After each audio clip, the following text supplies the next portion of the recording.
Buenas, mi nombre es Luis López. Le voy a estar hablando un poco sobre inspección y análisis de fallas, algunas consideraciones sobre fallas y cómo encontrarlas. El análisis de falla consiste en examinar la pieza, su diseño, sus métodos de fabricación, el material elegido, las condiciones de operación y las causas de la falla. Dentro de los procedimientos empleados para identificar todos los elementos relacionados con la falla, se emplean ensayos no destructivos, tintas penetrantes, partículas magnéticas, radiografías industriales, ultrasonidos, entre otros. Y algunos métodos destructivos podemos nombrar como los ensayos de dureza, las pruebas de tracción, los análisis metalográficos, que son realizados bajo el microscopio, la prueba de doblez, la prueba de impacto y algunos ensayos de fatiga, entre otros. Podemos definir una falla como la causa o el evento que nos lleva a la finalización de la capacidad de un equipo para realizar su función adecuadamente o para dejar de realizarla en su totalidad. Un elemento que pudiese estar sujeto a una falla muestra propiedades que cambian gradualmente de un valor inicial a un límite fatal en líneas generales, lo que quiere decir que el elemento de alguna forma manifiesta que está fallando antes de llegar a su punto crítico. Algunos de las causas más comunes de falla podemos nombrar la fatiga, que se refiere a la deformación plástica o a la ruptura de un componente bajo una carga cíclica, o sea, una carga repetitiva. En el grado en el que el material soporta una carga cíclica, es indicado por su resistencia a la fatiga. Es importante destacar que existen tres diferentes tipos de fatiga, las cuales pueden producir una falla. Estas pueden ser por una deformación elástica, con unos ciclos de esfuerzo o de presión muy prolongados, deformaciones plásticas, con ciclos de esfuerzo no tan recurrentes, los cuales pueden volver a su estado original, y la propagación de grietas, que es cuando ya la falla es inminente. Otro tipo de causa por la que se puede dar una falla tenemos la corrosión, que la podemos definir como el deterioro de un material consecuencia de un ataque electroquímico por su entorno, el entorno donde está el material. De manera más general, podemos entenderlo como la tendencia general que tienen todos los materiales a buscar su forma básica, pues, donde esté más estable o tenga menor energía interna. También tenemos algunas que ocasionan la falla, como puede ser el desgaste, el cual es un fenómeno físico que conduce a una pérdida o deformación del material. El fallo por el desgaste es el tipo de fallo cuya probabilidad de aparición se incrementa con el tiempo de operación o con el número de operaciones del elemento o de las tensiones aplicadas a este. Esto quiere decir que mientras más esté en uso un material, más desgaste va a tener y está muchísimo más propenso a una falla.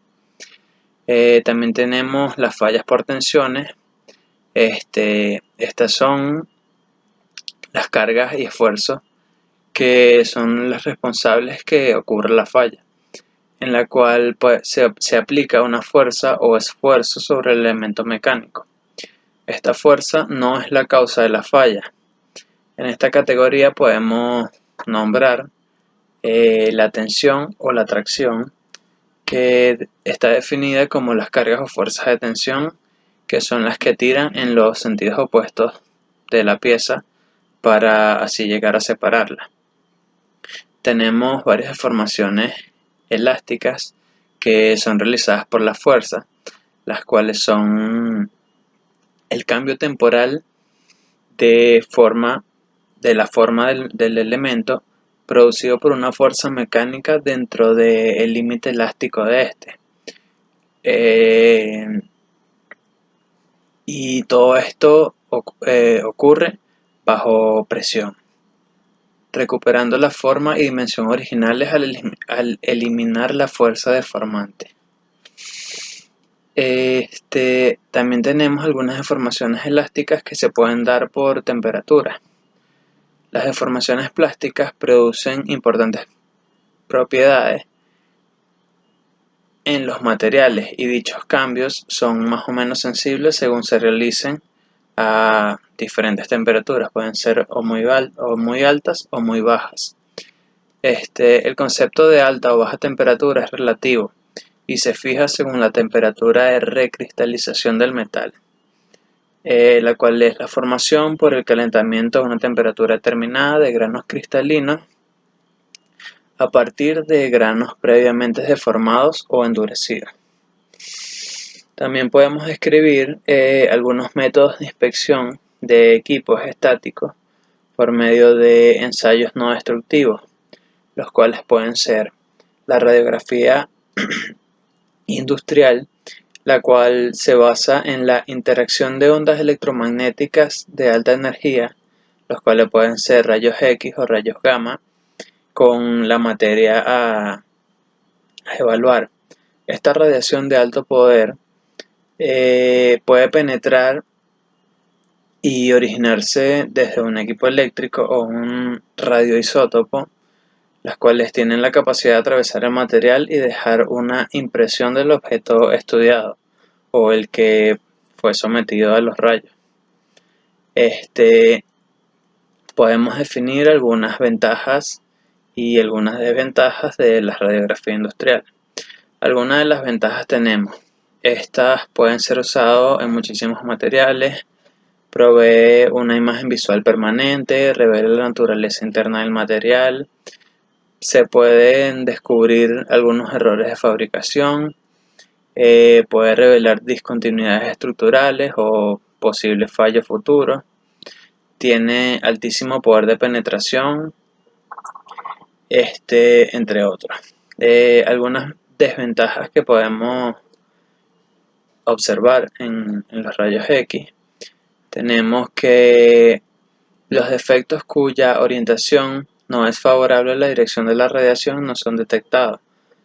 Aquellos defectos que se encuentren en un plano que estén en la línea de donde no penetre el rayo X no serán detectados a esto. Esto quiere decir que fallas ocultas o grietas ocultas que estén en el material que estamos examinando no siempre puedan ser detectadas por los rayos X. También tenemos algunas piezas geométricas complejas, o sea, que sean de gran volumen, y estas dificultan mucho más realizar los rayos X. Algunas hasta imposibilitan la correcta aplicación de esta técnica.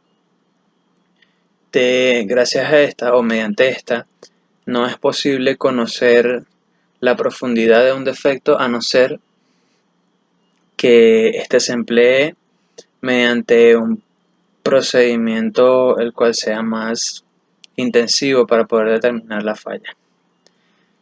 También tenemos algunos métodos de inspección de los materiales, como lo es las partículas magnéticas, la cual esta técnica es utilizada tanto para el control superficial como para el control subsuperficial.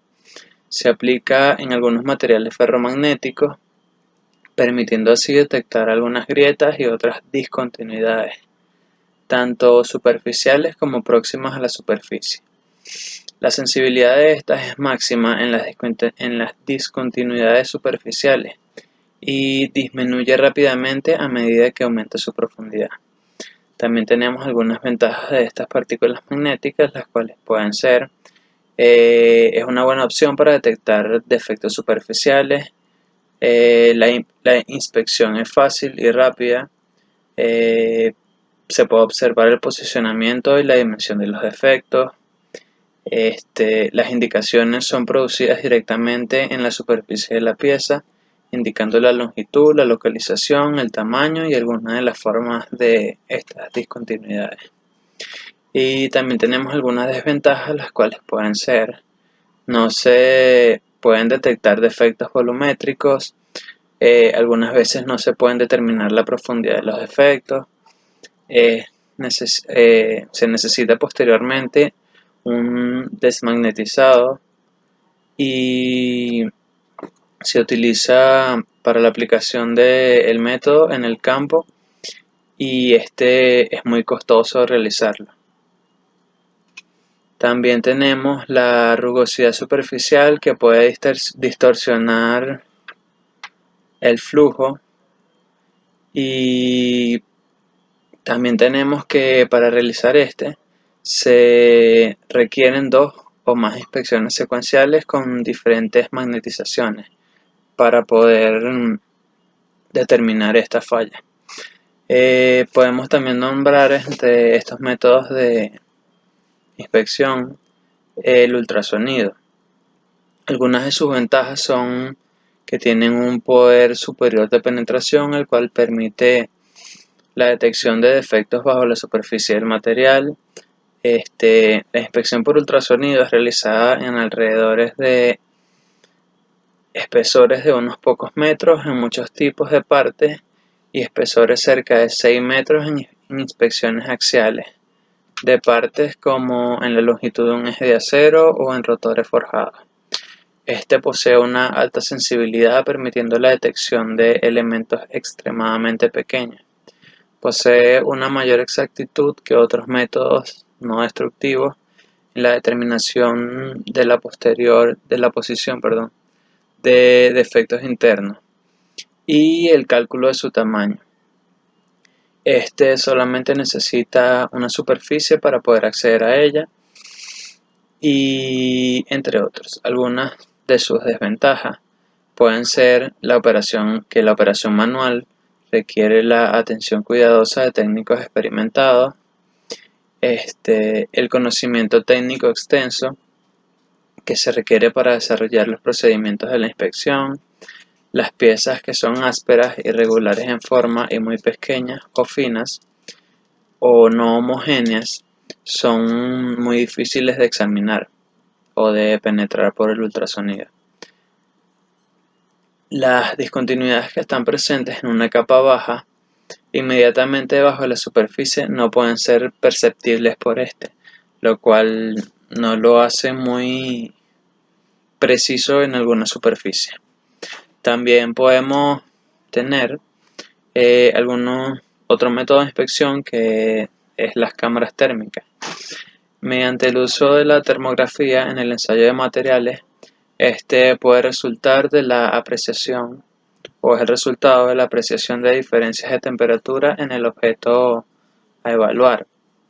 Y algunas de las diferencias que puede tener o que se pueden observar es que, debido al calor que gana el objeto durante el proceso de producción, esto es lo que se llama una termografía pasiva. Y otra posibilidad que tiene es la llamada termografía activa, que es cuando el objeto bajo estudio es térmicamente activado con la ayuda de fuentes de energías externas como lámparas halógenas o lámparas flash, lo cual quiere decir que puede necesitar de algunos agentes externos, los cuales faciliten de alguna forma su funcionalidad en el campo de aplicación. Esta fue toda mi exposición. Muchas gracias. Hasta luego.